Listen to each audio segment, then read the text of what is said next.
রাজধানী এটিএল কলেজের অনলাইন ক্লাসে আমার ব্যবসায় শিক্ষার একাদশ শ্রেণীর ছাত্রছাত্রীদেরকে স্বাগতম জানাচ্ছি। যেমনটি তোমরা দেখতে পাচ্ছ, আজকে আমি ঈদের পরে প্রথম আরেকটি ক্লাসে চলে আসলাম। তো আজকে আমি ঈদের তোমাদের যে লাইভ ক্লাস, সেটাতে আজকে প্রথম ক্লাসটি শুরু করছি এবং এই ক্লাসটিতে তোমাদের যে অধ্যায়টি সেটা হচ্ছে কেন্দ্রীয় ব্যাংক দ্বিতীয় পত্রের।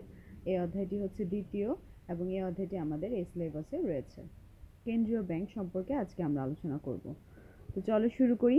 প্রথমে আমি জানবো যে কেন্দ্রীয় ব্যাংক যে অধ্যায়টি আমাদের এইবার সিলেবাসে দেওয়া হয়েছে, এই সিলেবাসের আলোকে আমাদের কি কি বিষয়গুলো আলোচনা করতে হবে। প্রথমে তোমরা দেখতে পাচ্ছ কেন্দ্রীয় ব্যাংকের ধারণা ব্যাখ্যা করতে পারবে।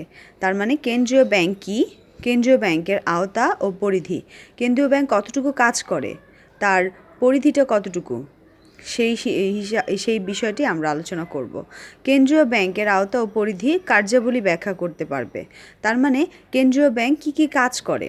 কেন্দ্রীয় ব্যাংক মুদ্রা প্রচলন করে, নোট প্রচলন করে, অন্যান্য ব্যাংকিংয়ের সেবা সুবিধাও প্রদান করে, আমানত গ্রহণও করে। তো এগুলো ইত্যাদি আমরা জানব। তো এই কেন্দ্রীয় ব্যাংক কী, কেন্দ্রীয় ব্যাংকের কাজ কী, কেন্দ্রীয় ব্যাংক কতটুকু সীমাবদ্ধ, এই সকল বিষয় আমরা প্রথম পয়েন্টে দেখছি। তারপরেটাও দেখছি যেটা সরকারের সাথে কেন্দ্রীয় ব্যাংকের সম্পর্ক।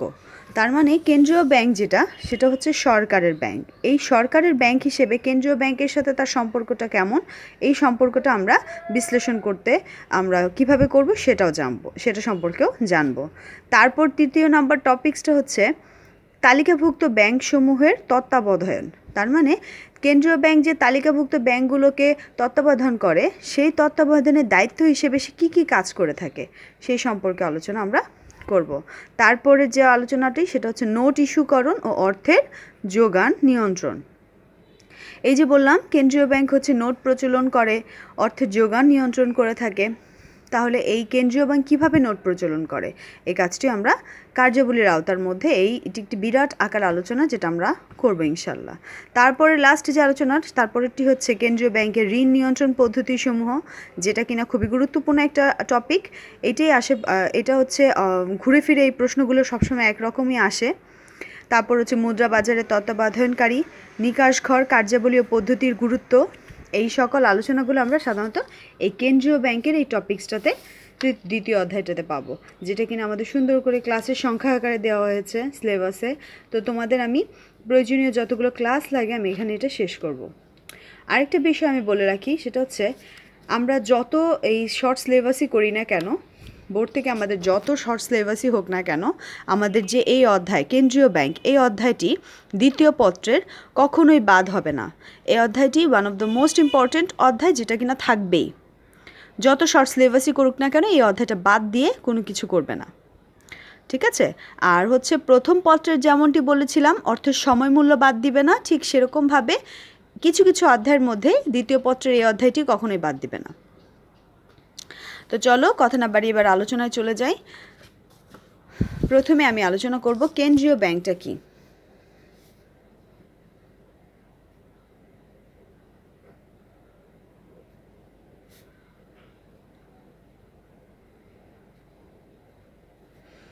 দেখো, আমরা কিন্তু পূর্বের আলোচনায় জেনেছি যে আলোচনাটি ছিল ব্যাংক ব্যবস্থার প্রাথমিক ধারণা। আমরা ওখানে কিন্তু ব্যাংক শব্দের সাথে পরিচিত হয়েছি। ব্যাংকটা কি?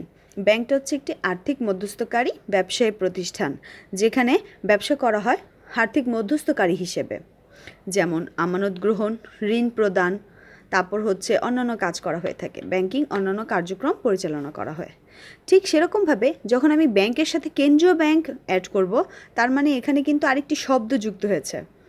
এটার মানে হচ্ছে যখন কোনো ব্যাংক দেশের কাজ নিয়ে কাজ করে থাকে, দেশের কোনো ইন্ডিভিজুয়ালি কোনো দেশের ব্যাংক হিসেবে জনগণের জন্য সেবা প্রদানের জন্য কাজ করে থাকে, সেই ব্যাংকটিকে বলা হয় কেন্দ্রীয় ব্যাংক। তাহলে এর সংজ্ঞাটা কি? আগে সংজ্ঞাটা দেখি।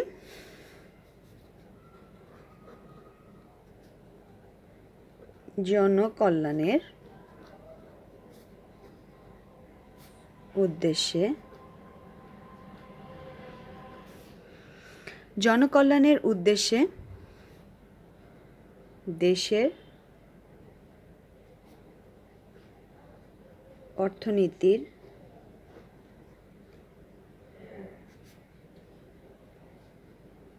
চালিকা শক্তি।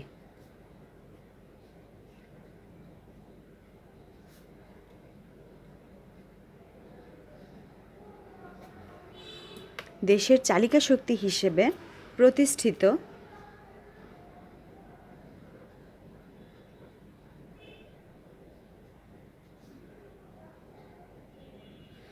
এবং সরকারি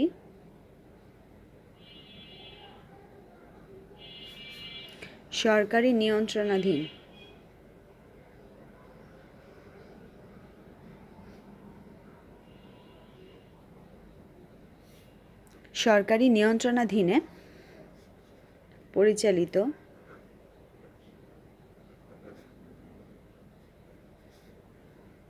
দেশের এক ও অন্যান্য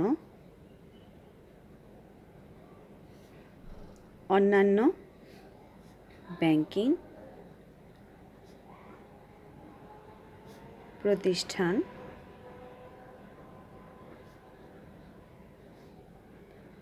প্রতিষ্ঠানকেই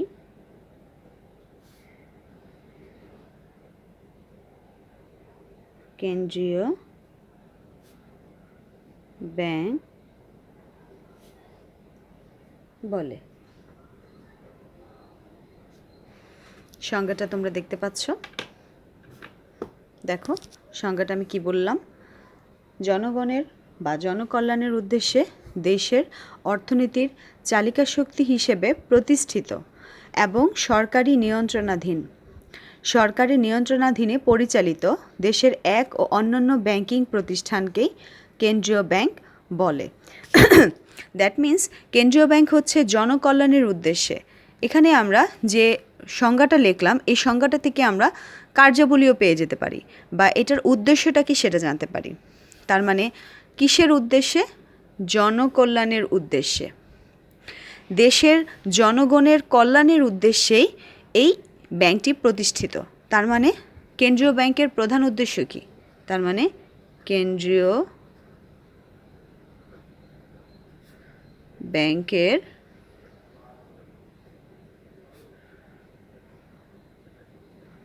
প্রধান উদ্দেশ্য কি? এই প্রশ্নটি যদি কোশ্চেন আসে কখনো এক কথায়, তাহলে কি উত্তরটি হবে? জনকল্যাণের উদ্দেশ্যে। তার মানে কিসের উদ্দেশ্যে কেন্দ্রীয় ব্যাংকের প্রধান উদ্দেশ্যটি হচ্ছে জনগণের কল্যাণ সাধন। তাহলে উত্তরটি কি হবে? জনকল্যাণ।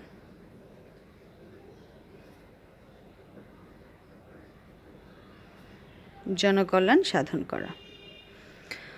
দেখো আমরা একটা প্রশ্ন থেকে একটা উত্তর, একটা সংজ্ঞা থেকে একটা প্রশ্ন পেয়ে গেলাম। জনগণের উদ্দেশ্যে প্রতিষ্ঠিত এই ব্যাংকটি, তাহলে কিসের উদ্দেশ্যে প্রতিষ্ঠিত? জনগণের উদ্দেশ্যে এবং সরকারি নিয়ন্ত্রণাধীনে। তার মানে এই যে ব্যাংকটি সেটা হচ্ছে সরকারের সম্পূর্ণ নিয়ন্ত্রণাধীনে এবং দেশের এক ও অন্যান্য ব্যাংকিং প্রতিষ্ঠান যাকে বলা হয় কেন্দ্রীয় ব্যাংক। তাহলে সরকারের নিয়ন্ত্রণাধীনে, সরকারের একমাত্র নিয়ন্ত্রণাধীনে প্রতিষ্ঠিত। তাহলে আমরা এটা এভাবে বলতে পারি, সরকারের ব্যাংক কোনটি? তাহলে আরেকটি প্রশ্ন চলে আসলো, দেখো, সরকারের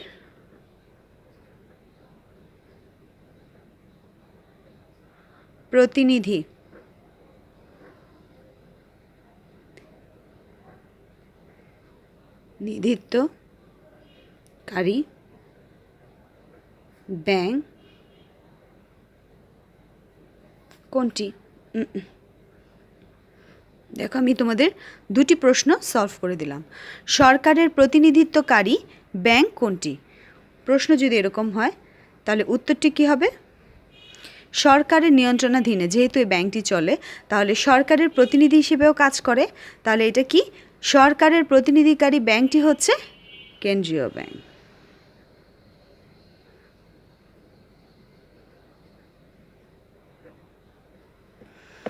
দেখো তাহলে আমরা এই সংজ্ঞাটা থেকে আরও একটি প্রশ্ন পেয়ে গেলাম, কি? জনগণের উদ্দেশ্যে পরিচালিত। তার মানে এটি হচ্ছে কেন্দ্রীয় ব্যাংকের প্রধান উদ্দেশ্য, জনকল্যাণ সাধন করা। এখানে ব্যাংকের যে প্রধান উদ্দেশ্য থাকে, শুধু কেন্দ্রীয় ব্যাংকের যদি আমি জায়গাটা না মুছে শুধু লিখি ব্যাংক, তাহলে ব্যাংক শব্দটার অর্থ কী? ব্যাংকের একমাত্র উদ্দেশ্যই হচ্ছে মুনাফা অর্জন।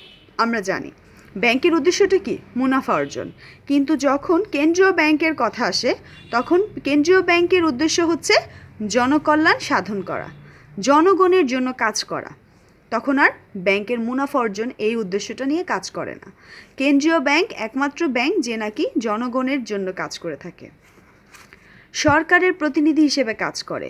সরকারের ব্যাংক যেহেতু সরকারের নিয়ন্ত্রণে পরিচালিত, সেই সরকারের প্রতিনিধি হিসেবে দেশে এবং দেশের বাইরে সকল ব্যাংকের প্রতিনিধি হিসেবে কেন্দ্রীয় ব্যাংক কাজ করে বাংলাদেশ। এখন আসি, এই যে সরকারি ব্যাংক বলছি, তাহলে এইটা কি আমাদের সরকারিও ব্যাংক বলা চলে? অবশ্যই। তাহলে আরেকটি প্রশ্ন আসলো যে বাংলাদেশের কেন্দ্রীয় ব্যাংকের নাম কি? বাংলাদেশ ব্যাংক। কেন্দ্রীয় ব্যাংক প্রত্যেকটি দেশে প্রতিষ্ঠিত, আর বাংলাদেশের যে প্রতিষ্ঠিত কেন্দ্রীয় ব্যাংক সেটা হচ্ছে বাংলাদেশ ব্যাংক, যেটা কিনা আমরা সবাই জানি। তো আমরা আজকে তোমাদের শুধু আমি টপিক্সটা শুধু ধরেই দিলাম যে কেন্দ্রীয় ব্যাংকটা কি এবং কেন্দ্রীয় ব্যাংকের কি কি করে। এবার চলে আসি কেন্দ্রীয় ব্যাংকের যে অন্যান্য ব্যাংকিং পরিচালিত দেশের এক অন্যান্য ব্যাংকিং প্রতিষ্ঠানকে কেন্দ্রীয় ব্যাংক বলে, তাই না? এক ও অন্যান্য ব্যাংকিং প্রতিষ্ঠানকে, তার মানে কি কেন্দ্রীয় ব্যাংক সকল ব্যাংকের অন্যান্য ব্যাংকিং, মানে একটা শুধু কেন্দ্রীয় ব্যাংক কাজ করে না, কেন্দ্রীয় ব্যাংক অন্যান্য ব্যাংকের ব্যাংকিং কাজও করে থাকে। তাহলে আমরা প্রশ্নটা এভাবে বলতে পারি না, কেন্দ্রীয় ব্যাংক বা বাংলাদেশের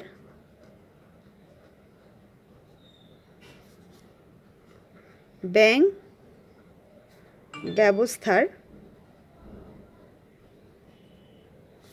অভিভাবক।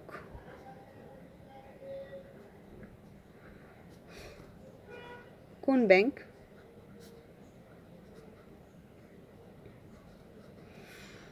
তাহলে এই প্রশ্নটাও তো আসে যে বাংলাদেশের ব্যাংক ব্যবস্থার ক্ষেত্রে অভিভাবক কোন ব্যাংক? তাহলে অভিভাবক হিসেবে যেহেতু অন্যান্য ব্যাংকিং হিসেবে কাজ করে, তাহলে সে শুধু ব্যাংকের যে কাজ করে সেটা না, অন্যান্য সব কাজ করে। তাহলে সে যখন একজন ব্যক্তি বা একটা ব্যাংক যখন সব কাজ করে, তাহলে সে কি করে? অভিভাবক হিসেবে দায়িত্ব পালন করে। তাহলে সে ব্যাংকটি কোনটি? সেটি হচ্ছে কেন্দ্রীয় ব্যাংক। তাহলে আমরা উত্তরগুলো কিন্তু এভাবেই পাই যখন আমরা সংজ্ঞাটা ভালো করে মুখস্থ করি। একসাথে 3টি প্রশ্ন আমরা পেয়ে গেলাম। তো এখন আমি তোমাদের যে আলোচনাটি করব সেটা হচ্ছে কেন্দ্রীয় ব্যাংকের শর্ট করে আমি একটুখানি কার্যাবলীগুলো দেখাবো।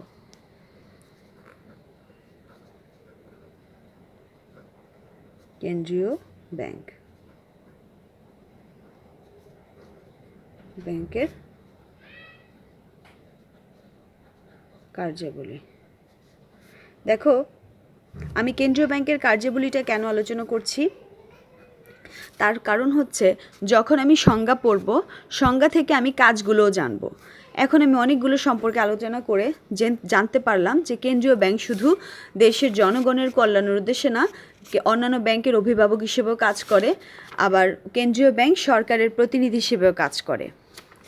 তো কেন্দ্রীয় ব্যাংকের কাজগুলি কি করে? এই যে বললাম প্রতিনিধি হিসেবে কাজ করে, জনগণের উদ্দেশ্যে কাজ করে, তাহলে এগুলো কি কাজ না?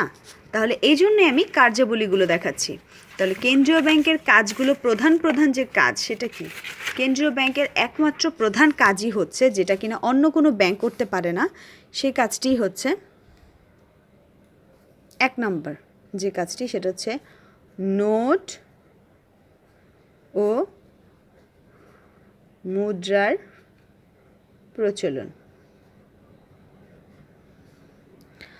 নোট ও মুদ্রার প্রচলন করে। একমাত্র ব্যাংকিং ব্যবস্থার ক্ষেত্রে কেন্দ্রীয় ব্যাংকেরই এই অধিকার রয়েছে যে নাকি নোট ও মুদ্রার প্রচলন করতে পারে। অন্য কোনো ব্যাংক এই দায়িত্বটি পায় না একক অধিকারী হিসেবে। তার মানে একক অধিকারী।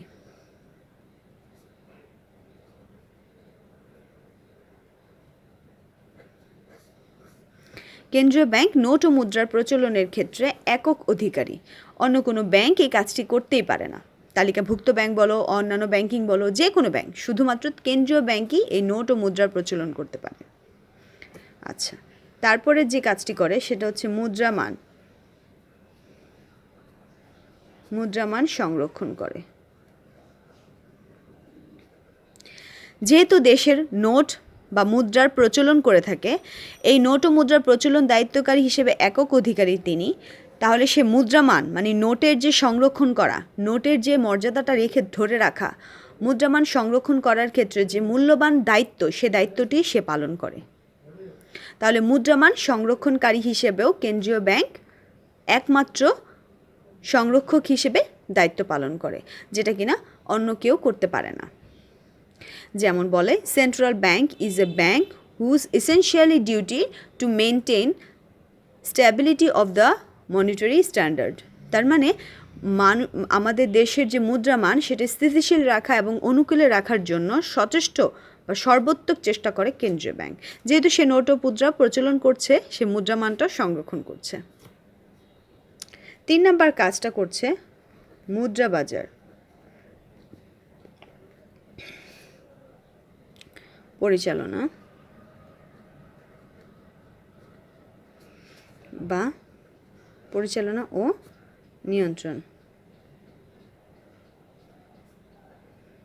নিয়ন্ত্রণকারী, অথবা তোমরা বলতে পারো অভিভাবক, মুদ্রা বাজারের অভিভাবক।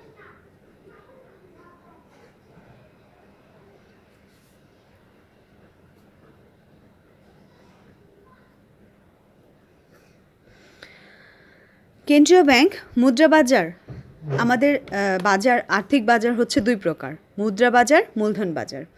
সো এই মুদ্রা বাজার যেহেতু নোট ও মুদ্রা প্রচলন করে, সো মুদ্রা বাজারের অভিভাবক হিসেবে কাজ করে কে? কেন্দ্রীয় ব্যাংক।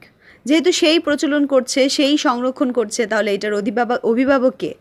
অল ইন অল অভিভাবকই হচ্ছে কেন্দ্রীয় ব্যাংক।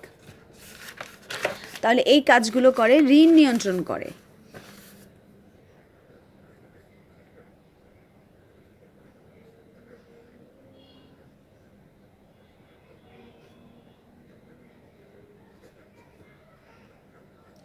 দেশের যখন সকল ব্যাংক শেষ চলে যায়, তখন তার একমাত্র ঋণ নিয়ন্ত্রণের ক্ষেত্রে কেন্দ্রীয় ব্যাংকের কাজটি কেন্দ্রীয় ব্যাংক করে।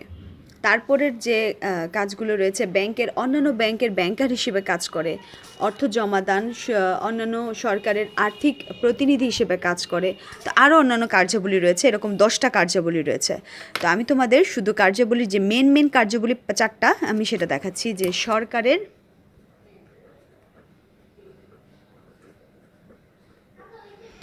প্রতিনিধিত্বকারী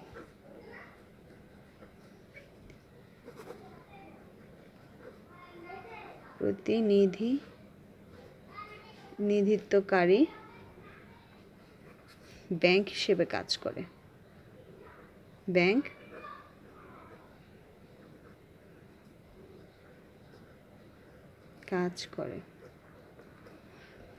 সরকারের প্রতিনিধিত্বকারী ব্যাংক হিসেবে কাজ করে। এ হচ্ছে কেন্দ্রীয় ব্যাংকের মোট যে মূল কথা সেটা।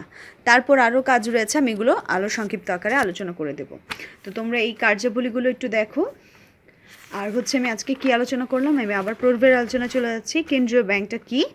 জনগণের উদ্দেশ্যে বা জনকল্যাণের উদ্দেশ্যে দেশের অর্থনীতির চালিকা শক্তি হিসেবে প্রতিষ্ঠিত এবং সরকারি নিয়ন্ত্রণাধীনে পরিচালিত দেশের এক ও অন্যান্য ব্যাংকিং প্রতিষ্ঠানকে কেন্দ্রীয় ব্যাংক বলে। কেন্দ্রীয় ব্যাংকের প্রধান উদ্দেশ্যটাই কি? এই সংজ্ঞা থেকে আমরা জানতে পারলাম যে জনগণের কল্যাণ সাধন বা জনকল্যাণ সাধন। সরকারের প্রতিনিধি যেহেতু সরকারের নিয়ন্ত্রণে চলে, তো সরকারের প্রতিনিধিত্বকারী ব্যাংক হিসেবে কাজ করে কোনটি? কেন্দ্রীয় ব্যাংক। তারপর বাংলাদেশের যে ব্যাংক, কেন্দ্রীয় ব্যাংক, সেটার নাম কি? বাংলাদেশ ব্যাংক। তারপর বাংলাদেশের ব্যাংক ব্যবস্থার শুধু অন্যান্য ব্যাংকিং হিসেবে কাজ করে না, ব্যাংকের জগতের অভিভাবক হিসেবে কাজ করে। তাহলে অভিভাবক হিসেবে কোন ব্যাংক কাজ করছে? কেন্দ্রীয় ব্যাংক। আমরা এই সংজ্ঞা থেকে 3টা প্রশ্ন এমনি পেয়ে গেলাম, আবার কেন্দ্রীয় ব্যাংকের কার্যাবলীগুলো দেখলাম যে কি কি। তো আমি ডিটেলস আলোচনা করব নেক্সট ক্লাসে। আজকে ইনশাআল্লাহ নেক্সট জুম ভিডিও ক্লাস সেটা তো তোমরা সবাই থাকবে, আমি সেখানে তোমাদের ডিটেলস আকারে এগুলো আলোচনা করে দেব। তো সবাই ভালো থাকো, সুস্থ থাকো, বাসায় থাকো, সাবধানে থাকো। আজকে এই পর্যন্তই বিদায় নিচ্ছি। আসসালামু আলাইকুম।